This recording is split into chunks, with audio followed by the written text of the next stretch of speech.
Here I have TCL 30 SE, and today I'm going to show you how to enable Google Backup feature on this device. So firstly you have to open settings, then go to the system section, then go to the backup, tap add account. Here you have to enter your email or phone number, tap next, then you have to enter your password.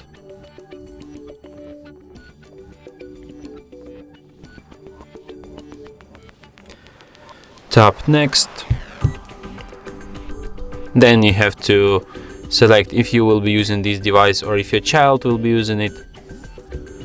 Then you have to agree with Google's terms of service and privacy policy.